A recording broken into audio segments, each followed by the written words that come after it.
우리 함께 성경 말씀 찾아 봉독하겠습니다. 오늘 하나님께서 주시는 말씀은 레위기 25장 말씀입니다. 레위기 25장 8절부터 12절까지의 말씀입니다.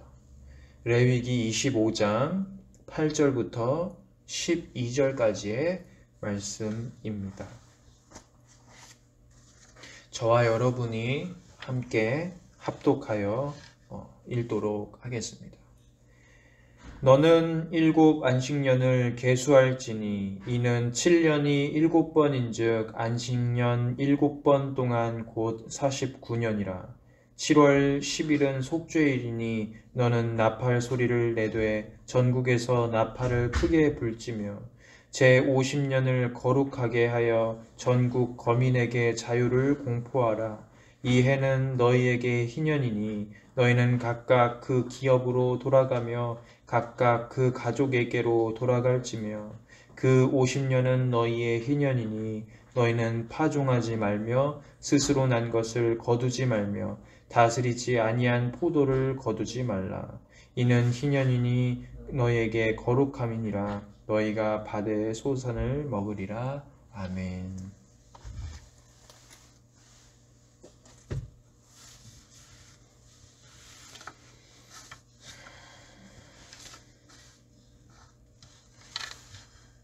미가서 6장 4절을 살펴보면은 하나님께서는 이스라엘 백성이 과거에 종노릇 했던 때를 기억하십니다. 내가 너를 애굽 땅에서 인도해 내어 종노릇하는 집에서 속량하였고 모세와 아론과 미리암을 내 앞에 보냈느니라. 하나님께서는 그들을 그 종 되었던 집에서 속량하시고 자유를 주셨죠. 또 신약을 살펴보면 로마서 6장 6절은 이렇게 말합니다. 우리가 알거니와 우리의 옛사람이 예수와 함께 십자가에 못 박힌 것은 죄의 몸이 죽어 다시는 우리가 죄에게 종 노릇하지 아니하려 함이니. 이스라엘과 마찬가지로 온 인류는 죄의 종 노릇 그리고 죄의 노예로 살았지만 하나님의 도우심으로 인해서 우리의 처지가 바뀌었죠. 하나님께서는 우리를 예수 그리스도로 말미암아 구하셨다고 기록하고 있습니다. 이렇듯 성경 속에서 인간을 가리킬 때의 원래의 처지를 뭐라고 말하지요? 노예, 종 되었다 하고 표현하는 경우가 많습니다.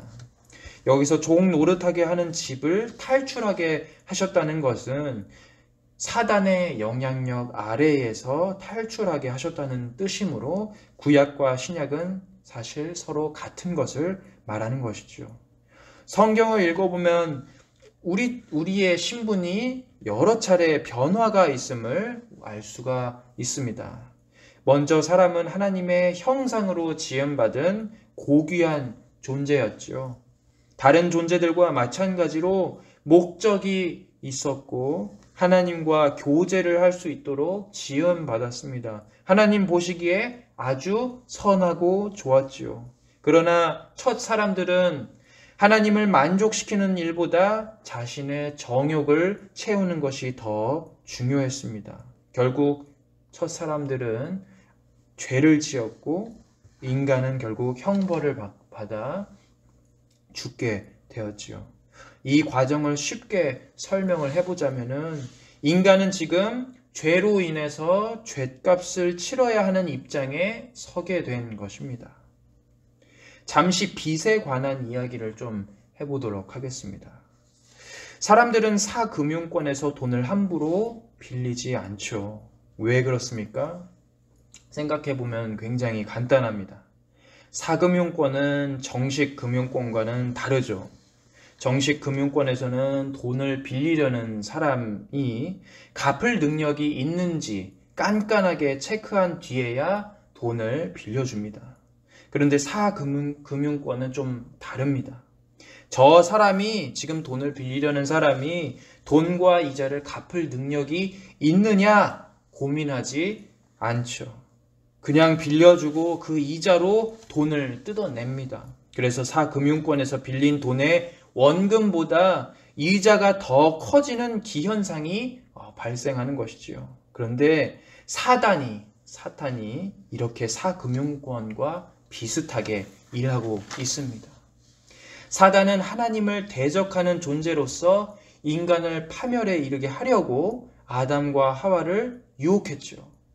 사람이 죄값을 스스로 감당하고 갚을 수 있는 그 능력이 있는지는 전혀 생각하지 않습니다. 그들에게 하나님을 거부하도록 부추기죠.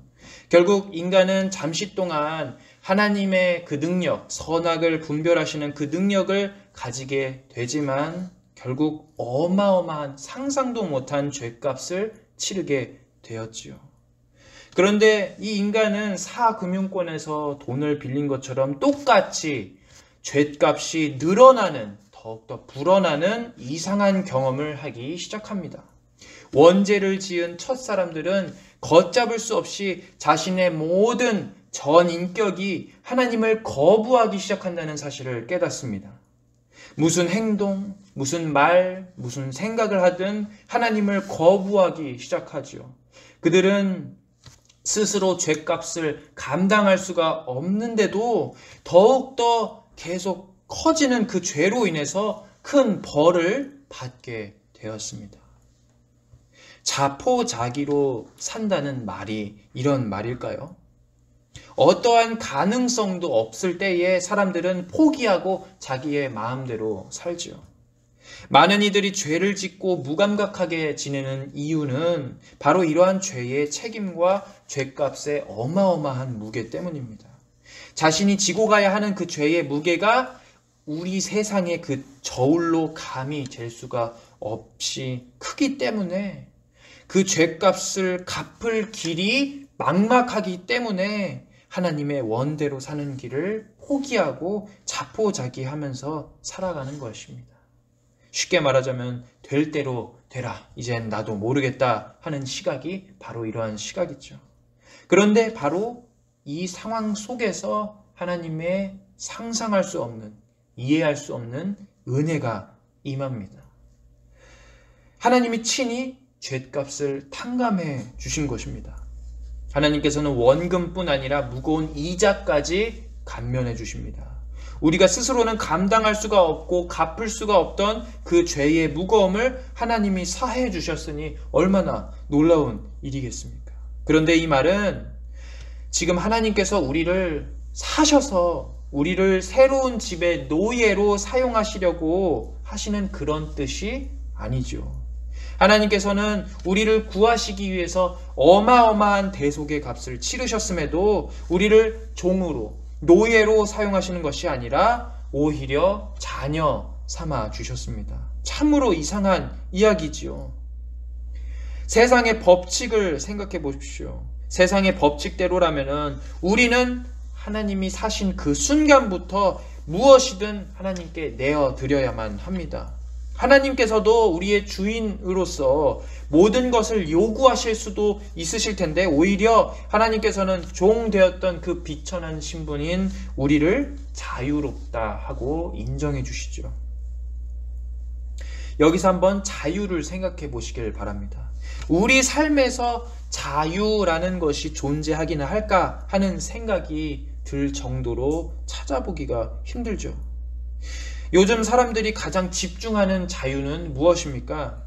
바로 경제적 자유이죠. 역사상 많은 사람들이 바랬던 자유이기도 합니다.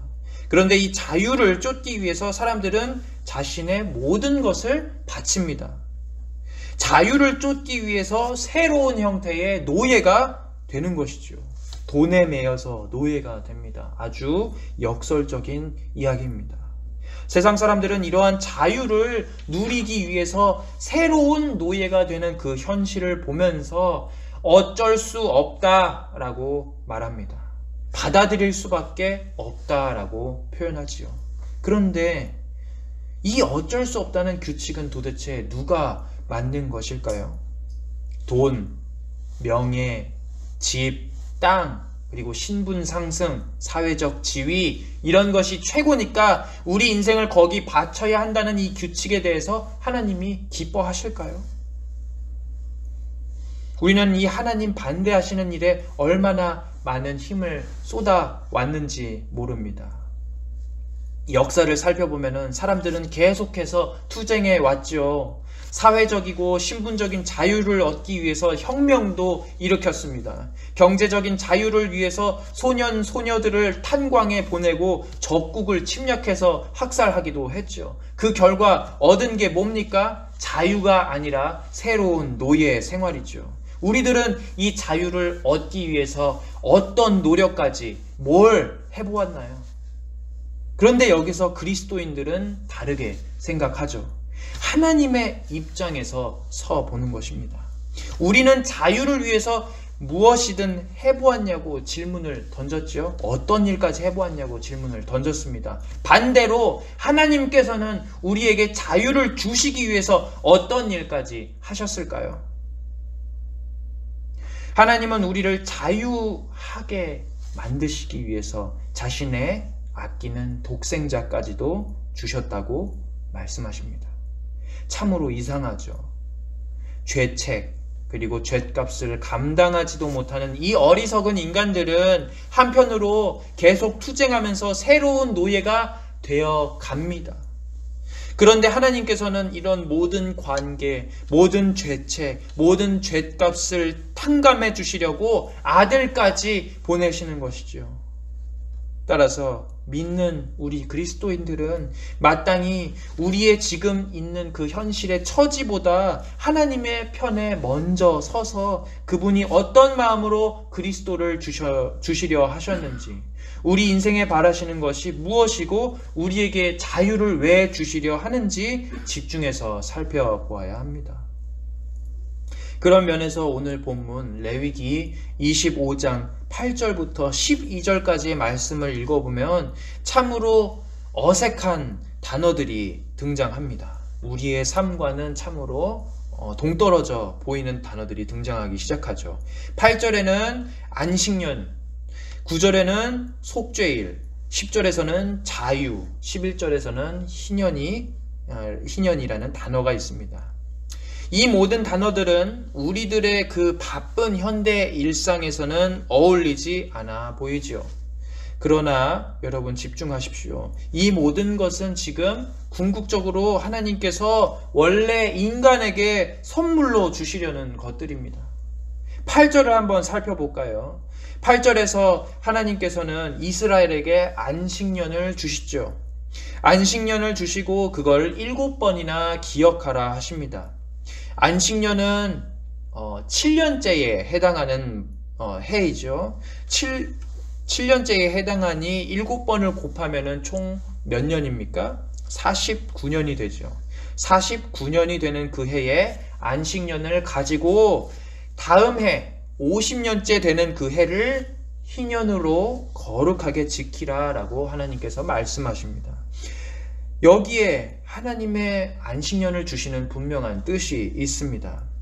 우선 하나님이 안식년을 주신 그 이유에 대해서 논의해 볼 때에 원래 사람들은 계속 먹고 살기 위해서 쉬지 않고 일해 왔죠. 땅을 일구는 일을 그리고 또 가축을 모는 일을 쉴 수가 없었습니다. 왜냐하면은 땅은 저절로 먹을 것을 주지 않기 때문이죠. 그러나 먹고 살기 위해서 계속해서 땅을 경작하게 되면은 어떻게 될까요? 원래 그 땅이 굉장히 비옥한 지역이라 할지라도, 영양분이 어마어마한 지역이라 할지라도 땅을 계속해서 경작하면은 언젠가 비쩍 말라서 아무것도 경작할 수 없는 황폐하고 메마른 땅이 되어 버립니다. 즉 지금 하나님께서 안식년을 주시는 그 이유는 사람을 위해서 쉬도록 하시는 그 해이기도 하지만 궁극적으로 이 피조 세계를 유지하시기 위한 하나님의 지혜와 자비를 살펴볼 수가 있는 것이죠. 그래서 안식년에 사람들은 땅을 쉬고 재정비할 시간을 하나님께서 허락하시는 것입니다. 즉, 이 안식년의 기간은 우리가 일반적으로 아는 먹고 마시고 놀고 쉬는 그런 기간이 아니라 창조주이신 하나님을 계속해서 묵상하고 이 땅에 대해서 감사하며 재정비하는 준비 기간이지요. 이 안식년이 총 7번 반복되어 49년이 되고 그 다음 해인 50주년엔 희년, 기쁜 해가 찾아오죠. 사람이든 땅이든 모든 존재에게 하나님께서 자유를 선포하시는 날이 옵니다. 그런데 지금 우리가 살펴보아야 할 희년에는 굉장히 특이한 점이 있습니다. 희년으로 향하는 하나님의 그 은혜로 백성들이 찾아가기 위해서는 반드시 백성들이 거쳐야 하는 특별한 절차가 필요한데요. 그게 바로 9절에 나타나 있습니다. 9절을 보면은 희년이 선포되기 이전에 반드시 백성들이 경험해야 하는 절차가 있죠. 이게 바로 속죄일입니다. 이 속죄일에는 모든 백성들을 향해 뿔나팔을 불면서 하나님의 구속하심을 기억합니다. 이 속죄일에는 도대체 무엇을 할까 알아보았는데, 속죄일은 이스라엘의 절기 중에 가장 거룩한 날들 중 하나입니다. 이 날에는 대제사장이 온 백성들을 위해서 그들의 죄를 대속하기 위해서, 대신하기 위해서 희생제사를 드리는 날이지요. 대제사장은 제물의 피를 가지고 이날에만 특별하게 들어갈 수 있는 가장 거룩한 공간, 지성소에 들어가 온 성전 기물을 피로 닦아 거룩함으로 구별하게 합니다. 또 대속물을 상징하는 그 염소 한 마리에 온 이스라엘의 회중의 죄를 안수하지요. 그 염소를 광야로 내보내니 이것이 바로 속죄일의 염소 아사셀 염소입니다. 이 아사셀 염소는 백성의 죄를 대신 진 염소이니 광야로 보내지면서 하나님의 죄 사하심에 대한 기대를 이스라엘 전체 회중이 기대할 수가 있는 것이지요. 결국 이 날은 백성들이 대대적으로 금식하는 날이라 합니다. 부끄러운 과거를 생각하면서 우리를 구원해 주신 하나님의 그 감당할 수 없는 은혜를 생각합니다. 하나님께 감사드리는 그 마음을 가지려고 하는 것이죠. 마음을 청결하게 비우는 날이 바로 속죄일입니다. 그런데 하나님께서는 이 속죄일에 대해서 겉으로만 금식하고 겉으로만 희생제사를 드리고 겉으로만 애달파하지 말라고 성경 속에서 기록하셨습니다. 이사야 58장 6절은 이렇게 말합니다. 하나님이 원하시는 금식, 하나님이 원하시는 그 속죄일의 절차는 눈에 보이고 겉으로 번지르르한 것이 아니라 압제당하는 형제의 멍에와 줄을 꺾고 줄이고 있는 지금 이웃들을 위해서 배부르게 하라 하는 것이었으니, 이 속죄일은 사실 온 이스라엘 백성 공동체가 서로 이웃을 소중하게 대하는 날이죠. 즉, 이 날에는 형제 사랑을 실천하고 이웃을 도우며 원수까지도 사랑해야 하는 중요한 날인 그 의미를 담고 있습니다. 대속죄일에 모든 이스라엘 사람들은 하나님의 희년을 정확하게 바라보기 위해서 우리 주변에 있는 온 이웃들에게 온 신경을 다 써야만 하는 것이죠. 그런데 여기서 우리가 배우는 교훈이 있습니다. 첫 번째로 하나님의 그 거대한 구원의 은혜를 상징하는 희년을 받아들이기 위해서 우리는 반드시 죄사함을 가지고 하나님께 나아가야 한다는 것이며, 두 번째로는 이 희년을 진정으로 받아들이고 지키기 위해서는 겉으로 번지르르한 의식을 지키기보다는 주변 이웃을 살펴야 한다는 것입니다. 우리 그리스도인 역시 그리스도를 통한 그 구원을 경험했을 때에 하나님의 앞으로 가는 그 시간 속에서 깨끗하게 정비하고 우리를 구별하여 하나님께서 우리에게 허락하신 이웃들을 위해서 기도해야 한다는 사실을 깨닫죠. 왜냐하면 하나님께서는 방금 전에 읽어드렸던 이사야 58장처럼 진정한 금식과 진정한 속죄란 이웃과 사회적인 약자들을 위한 일이라 말씀하셨기 때문입니다. 우리들은 결국 주님의 뜻을 아는 자들이죠. 주님의 뜻은 자유를 주시기만 하는 것에 그치는 것이 아니라 자유를 주신 하나님의 뜻을 더 묵상하게 하고 하나님이 백성들을 은혜로 탕감하신 것 같이 우리 역시 이웃들에게 더 성실하고 은혜롭게 대하길 하나님은 원하시는 것이죠. 결국 그리스도인, 우리 기독교인들은 결국 이웃들과 항상 사랑하면서 지내야 하는 것입니다. 이러한 속죄일의 단계를 거친 백성들만 진정한 의미의 희년을 받아들일 준비를 할 수가 있는 것이죠. 10절부터 12절까지를 읽어보십시오. 하나님께서는 말씀하시면서 기쁜 해인 희년을 선포하시죠. 이 희년엔 어떤 일이 일어나는가 할 때에 모든 이스라엘 백성은 안식년과 마찬가지로 쉬어야만 합니다. 거룩하게 지켜야 하는 것이죠. 또 온 땅의 모든 종들은 해방된다고 나와 있죠. 모든 종들은 신분이 회복되어서 자신의 집으로 돌아가고 소유지를 회복하는 시간을 가집니다. 쉽게 말하자면 모든 빚을 완전히 탕감받으며 자신의 모든 소유인 모든 것을 회복하는 것이니 이 희년은 다른 열방 백성들이 상상하기도 어려운 파격적인 제도인 것이죠. 그런데 여기서 우리가 중요하게 살펴보아야 할 단어가 바로 자유라는 단어입니다. 옛날 사회는 다 비슷했죠. 돈 때문에 노예로 살아가는 일, 돈 때문에 노예를 부리는 일이 당연하게 비춰지던 시대였습니다. 애굽, 이집트는 이스라엘을 노예로 대했죠. 마찬가지로 주변 국가들 역시 노예들을 부리면서 국가를 유지했습니다. 결국 노예란 말은 주인의 말을 따르는 자들인데 재산의 가치를 가지고 있죠. 노예는 결국 재산입니다. 노예를 해방하는 일은 역사상 손에 꼽을 정도로 별로 없었습니다. 그들은 인격과 생명으로 대해지는 것이 아니라 재산으로 분류되었기 때문이지요. 만약에 노예가 종된 집에서, 노예된 그 집에서 벗어났다고 한다면 결국 그 노예는 죽기 직전이거나 늙어서 병들었고 또 쓸모 없어졌기 때문에 버림받은 것이죠.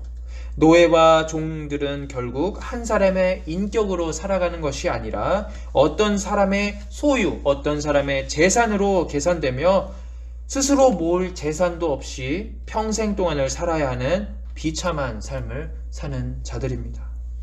이러한 일들은 하나님 보시기에 굉장히 악한 일이죠. 하나님의 원리에 맞지 않습니다. 사람이 피치 못할 사정으로 남의 집에 종노릇하거나 노예가 되었을 때에 그래서 하나님께서는 오히려 그 사람의 인생을 재산으로 보시는 것이 아니라 한 사람의 인격으로 살펴보십니다. 하나님께서는 그들을 재산으로 바라보지 않으시고 한 인격으로 대하시죠. 그분은 평생 노예로 살게 하지 않으시고 기회를 주십니다. 이게 바로 하나님이 말씀하시는 희년의 제도입니다. 사람이 지금 빚을 지게 되었다면 힘을 써서 최선을 다해서 빚을 갚아나갈 것이나 빚과는 상관없이 하나님께서는 그 종을 언젠가 반드시 놓아주셔서 삶의 기회를 다시 제공해 주시죠. 이 말씀을 처음 들었던 그 당시에 종과 노예들이 어떤 은혜를 받고 어떤 감동을 받았을까요? 게다가 지금 하나님께서는 종과 노예의 신분만 상승시키지 않으시죠. 레위기 25장 28절에 따르면은 땅의 소유권이 다른 사람에게 넘어갔다 할지라도 희년이 되면은 그 땅까지 반드시 돌려주라 명하셨으니 실질적으로 종되었고 노예된 자들은 신분적인 자유와 더불어 미래를 기대할 수 있는 경제적인 자유까지 누리게 되는 것입니다. 여러분, 이러한 하나님의 이해할 수도 없고 또 상상할 수도 어려운 그런 은혜를 한번 생각해 보시길 바랍니다. 그분은 백성들에게 진정한 의미의 자유를 허락해 주시죠. 그런데 이 자유는 지금 경제적이고 신분적이고 사회적인 자유로만 그치는 것이 아닙니다. 하나님께서 백성들에게 주시려고 하는 진정한 자유는 영적인 자유이죠. 오늘 본문에서 희년을 선포하신 뒤에 종된 자들을 구하시고 새로운 출발을 하게 하셨듯이 우리의 삶에서도 죄의 종노릇, 노예 생활을 하던 그 우리들을 구하셔서 새로운 출발을 하게 하시는 것입니다. 여기서 말하는 새 출발이라 함은 어떤 뜻일까요? 과거를 잊어버리고 은혜로 채워지는 미래를 말합니다. 하나님이 우리에게 누리게끔 하시려는 그 선물이 바로 이런 것들이었죠. 하나님께서는 우리의 아버지이시죠. 아버지이시기 때문에 항상 우리에게 좋은 것만 주시기 원하십니다. 아버지이신 하나님이 우리에게 자유라는 선물을 주시기 원하십니다. 우리를 종되었던 그 현실에서 불러내셔서 하나님 앞에 세우시며 우리를 자녀 삼아 주셨죠. 그런데 하나님께서 이 영적인 자유를 우리에게 주시기 위해서 어떤 일까지 하셨다고 성경은 말하고 있습니까? 자신의 특별하신 외아들이었던 예수 그리스도를 이 땅에 보내셔서 피 흘리게 하시고 죄값을 담당하게 하셨죠. 아버지 하나님께서는 우리를 구하시기 위해서 본인 스스로 엄청난 값의 빚을 대신 져주신 것입니다. 우리를 어떤 값 주고 사셨습니까? 예수 그리스도의 피 흘린 값이지요. 그래서 예수님은 이렇게 말씀하셨습니다. 하나님이 세상을 이처럼 사랑하사 독생자를 주셨으니 이는 그를 믿는 자마다 멸망하지 않고 영생을 얻게 하려 하심이라. 하나님이 세상을 사랑하시기 때문에, 사람들을 사랑하셨기 때문에 독생자를 주셨다. 이 말을 지금 고백하시는 예수님의 마음이 어떠했을지를 상상해 보시길 바랍니다. 지금 이 예수님께서는 스스로 자신의 모든 전 인격이 십자가에서 이 백성에게 자유를 가져다 줄 하나님의 대속물임을 깨닫고 계셨습니다. 그래서 자신의 찢기는 삶, 흘리는 피, 모든 것들이 백성들에게 자유를 주실 것임을 알고 계셨지요. 그런 분께서 지금 담담하게 하나님이 세상을 이처럼 사랑하사 나를 주셨다. 너희들에게. 아버지께서는 너희들이 지금 이 모양 이 꼴이라 할지라도 너희를 사랑하셔서 독생자이신 나를 주셨단다. 참으로 지금 예수님이 말씀하시는 그 순간에 예수님의 마음이 어떠하셨을지 상상이나 우리는 할 수 있을까요? 자유를 선포하시는 하나님께서는 홀로 모든 아픔을 감당하시죠. 자신이 십자가에서 생을 마감하실 것과 아들을 완전히 잃어버리는 그 고통을 경험하십니다. 희년의 종들을 해방하고 예수 그리스도로 말미암아 전 인류를 해방시키신 그 하나님께서는 그 값을 우리에게 물지를 않으시고 오히려 자신이 지고 가십니다. 이게 놀라운 은혜가 아니고 무엇이겠습니까? 그래서 우리들은 이 희년이라는 것은 우리가 살펴볼 때에 결국 그리스도를 묵상하게 하며 그리스도를 상상하게 하는 것이죠. 이 은혜를 상상하면 이해할 수가 없죠. 세상에 어떤 신이 자신의 아들까지 내어주면서 자신의 몸까지 완전히 내어주면서 죄인을 자녀로 삼고 죄인의 값을 대신 탕감하겠습니까? 주님의 사랑은 결국 다른 그 세상의 어떤 우상들과는 애초에 비교가 불가능한 것이죠. 여러분, 우리들은 어떤 자들일까요? 이미 자유를 누리는 사람들이죠. 금전적이고 사회적인 자유를 따라가려고 부단히 노력하고는 있지만 그런 자유들을 포함해서 진정한 자유가 우리 안에 있음을 고백합니다. 바로 그 자유가 진리라는 자유죠. 예수님이 말씀하시죠. 진리를 알지니 진리가 너희를 자유케 하리라. 이 말씀 속에서 진리는 누구십니까? 하나님이시죠. 또 예수님이시고 성령 하나님이십니다.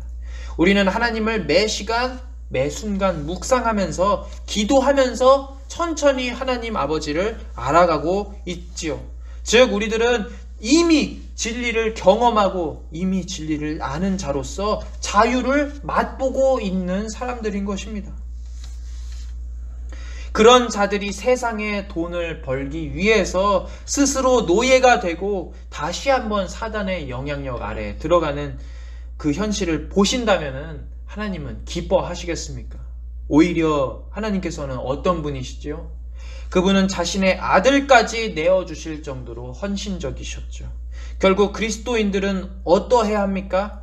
세상 사람들이 말하는 법칙들을 믿거나 따라서는 안 되는 것이죠. 그들의 법칙은 사단의 그 논리 아래에 자포자기하면서 사는 사람들입니다. 그들이 이렇게 말했다고 했죠. 어쩔 수 없다. 이 세상에서는 돈이 최고다. 그 입장에 있는 사람들에게 그리스도인들은 배울 점이 하나도 없는 것입니다. 그런데 여기서 우리는 우리의 더 큰 가치이신 하나님께서 우리 곁에 계심을 믿죠. 그분이 이스라엘에게 희년이라는 그 자유를 선포해 주셨듯 희망을 주셨듯이 우리 역시 그리스도라는 자유를 맛보아 알죠. 우리가 매주 그리스도를 고백하는 이 교회에 찾아오고 하나님께 시간을 내어드리면서 예배드리고 매일매일 말씀 묵상하고 잠시 잠깐 기도하는 그 이유가 뭡니까? 그 이유는 우리가 자유의 맛, 우리의 등에 있던 그 상상할 수도 없이 무거웠던 그 죄의 책임, 죄의 값을 그리스도가 해방시켜 주신 그 순간을 우리가 알기 때문이죠. 그런 의미에서 우리는 결국 철로 역정에서 등장하는 그 주인공 기독자와 동일한 길을 가는 사람들입니다. 기독자는 어떠했죠? 무거운 죄의 짐을 탕감받은 후부터 결국 매 순간 주님을 매번 상상하면서 끈질기게 버팁니다. 아주 어려운 일이 있다고 할지라도 믿음을 포기하게 하는 여러 역경들이 닥치더라도 여정을 포기하지 않고 끊임없이 주님을 생각하면서 선한 싸움을 싸우며 전진하지요. 우리의 현실 자체가 결국 이 주인공들과 동일한 현실입니다. 우리의 여정도 결국 이 사람과 마찬가지로 똑같이 힘들죠. 삶 자체가 완전히 무너지는 경험을 합니다. 살아가는 것 자체가 안 되는 현실이죠. 그런데 그럴 때마다 돈이 최고다, 사회적인 지위가 최고다, 명예가 최고다 하는 그 사단의 논리에 넘어가서는 안 됩니다. 여러분, 우리가 지금 이 순간에 교회를 찾아서 위로를 매주간 받으면서 그 집으로 돌아가는 그 시간은 결국 주님 지금 보기에는 아무 쓸모가 없고 보잘것없어 보이지만 결국에는 주님이 오실 날에 크게 승리할 그 날을 위한 준비 단계인 것이죠. 무엇보다 우리들은 힘든 와중에도 지금 교회를 왔고 주님을 찾았고 주님의 길을 걷고 있고 주님의 말씀대로 살려고 노력하고 하루에 조금이라도 말씀 읽고 기도하려고 노력하는 사람들이니 결국 우리는 기독자처럼 영원한 상과 의의 면류관을 받을 것이 분명합니다. 기억하십시오. 우리는 이미 끝난 싸움을 싸우고 있죠. 어떤 때부터요? 종되었던 그 순간에서 벗어나는 때부터 우린 이겼습니다. 우리의 결말은 결국 승리로 점쳐질 것입니다. 그러므로 우리들은 용기를 잃지 말고 주님의 그 희년을 경험하여 새 출발을 하게 된 그 백성과 같이 은혜로 말미암아 살아야 함을 고백합니다. 마지막으로 이 말씀 속에서 우리는 또 하나의 새로운 믿음을 깨닫죠. 어떤 믿음일까요? 지금 이 희년이 선포되는 그 말씀에 따르자면은 우리는 안식년과 희년을 둘 다 연속으로 맞이합니다. 즉 49년째에도 쉬고 50년째에도 쉬죠. 이스라엘 백성들은 자그마치 2년 동안이나 밭 일을 쉬는 것입니다. 그런데 하나님께서는 엄히 말씀하시죠. 밭을 갈지 말라. 이 날은 너희에게 거룩함이라. 이 말은 결국 무엇을 뜻할까요? 하나님을 더욱더 의지하라는 말이죠. 이스라엘 백성은 농사 짓지 않는 이 2년간의 기간 동안 굉장히 세상 사람들 보기에는 불안해 보이는 이 기간을 누구 의지하면서 지내야 하는 것입니까? 하나님이죠. 이게 바로 하나님이 우리들에게 기대하시는 믿음임을 생각해 봅니다. 우리는 이 생애 동안에 불안한 삶을 살면서도 오히려 주님이 채워주실 것을 기대하는 사람들이죠. 그러므로 우리들은 이 속죄의 일에 하나님이 명하신 것과 같이 주변 이웃들을 돌아보며 살아야 할 것을 믿습니다. 우리에게 있어 현대 사회는 우리 스스로를 챙기기에 너무나 바쁘고 계속 준비하지 않으면 뒤처질 것 같은 불안한 사회죠. 그런데 중요한 것은 눈앞에 있는 우리들의 성공 그리고 우리들의 돈, 명예가 아닙니다. 함께 나아가는 이웃들이며 이 공동체에 있는 소중한 사람들이죠. 그래서 예수님이 이런 말씀을 하십니다. 마태복음 25장 40절입니다. 임금이 대답하여 이르시되 내가 진실로 너희에게 이르노니 너희가 여기 내 형제 중에 지극히 작은 자 하나에게 한 것이 곧 내게 한 것이니라 하시고, 왕이 뭐라고 대답합니까? 너의 형제 중에 지극히 작은 자 중에 하나에게 한 것이 곧 임금인 나에게 한 것과 동일하다. 즉, 이 말씀을 통해서 우리들은 하나님을 위해서 굉장히 거창한 일을 할 필요가 없다는 사실을 깨닫죠. 그저 우리는 주님이 삶을 채워주실 것을 믿고 기대하며 희년을 바라보면서 그저 이웃들에게 주님의 은혜를 나누어야 하는 것입니다.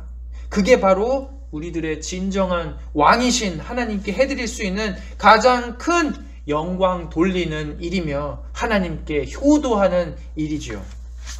모쪼록 우리들은 오늘 말씀에서 기록된 하나님의 그 자유의 원리, 희년의 원리를 한번 생각해 보도록 하겠습니다. 종 되었던 곳에서 속량하여서 새 출발을 하게 하시는 그 하나님께서는 아들을 통해서 그 일을 이루셨고, 우리들은 그 감사한 현실을 받아들이며 믿음으로 나아가야 함을 배웁니다. 믿음으로 나아가실 때에 주의해야 할 것이 있죠. 이웃을 함께 돌아보며 사랑으로 그들을 대하는 그리스도인들이 되시길 바랍니다. 하나님께서 우리를 자녀 삼으신 것처럼 우리도 우리 주변에 있는 하나님의 수많은 그 자녀들이 바른 길을 갈 수 있도록 도우며 그들을 돕는 믿음의 그리스도인 되시기를 주님의 이름으로 권면합니다. 이 시간 우리 함께 간절히 마음을 모아 주님께 기도 드리시겠습니다. 하나님께서는 우리에게 좋은 것을 주시기 원하시는 아버지이시지요. 세상은 우리를 노예로, 종으로 부리지만 하나님께서는 우리를 자녀 삼아 주셨습니다. 감사한 마음을 가지고 그리스도인으로서 하루를 시작하고 마무리하는 가운데 자유를 선물해 주신 하나님을 기억하시면서 우리 주변에 있는 그 이웃들에게 그 은혜의 삶을 나눌 수 있는 멋진 그리스도인 되게 해달라고 함께 기도하겠습니다. 또 우리 함께 몇 가지 기도 제목이 있죠. 함께 기도하신 후에 돌아가도록 하겠습니다. 첫 번째는 하나님과 동행하는 그리스도인의 삶을 우리 모두가 살아갈 수 있도록, 두 번째는 이 세상 모든 청년들이 그리고 또 모든 장년들이 이 시대를 살아가는 가운데에 우선순위가 바르게 세워질 수 있도록, 마지막은 하늘소망교회의 그 머리가 예수 그리스도가 되시고 하나님께서 함께 하시는 그 교회가 될 수 있도록 함께 주님께 간절히 마음 모아 기도 드리시겠습니다.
주님 감사드리옵나이다.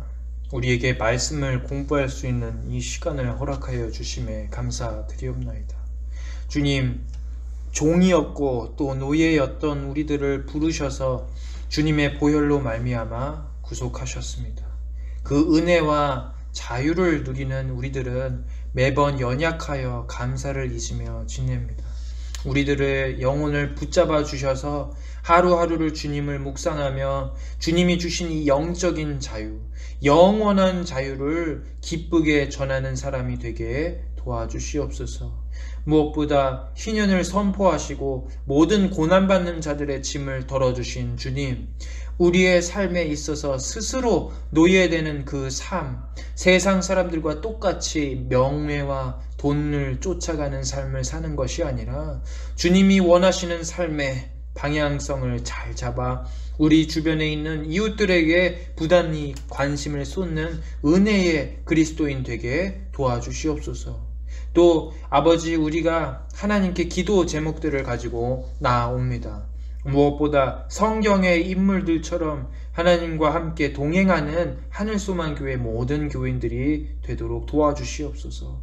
반드시 승리할 믿음을 가지고 선한 싸움을 싸우게 도와주시고 삶의 여정에 있어서도 무엇이 하나님 앞에서 우선인지 판별하는 지혜를 허락하여 주셔서 매 순간 하나님이 기뻐하시는 삶을 살게 도와주시길 간절히 원하오며 이 모든 말씀 예수 그리스도의 이름으로 기도 올려드리옵나이다. 아멘. 하늘에 계신 우리 아버지여, 이름이 거룩히 여김을 받으시오며 나라의 임하옵시며 뜻이 하늘에서 이룬 것 같이 땅에서도 이루어지이다.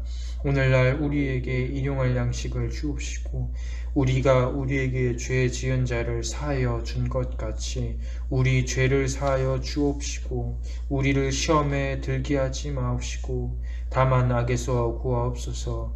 대개 나라와 권세와 영광이 아버지께 영원히 있사옵나이다. 아멘.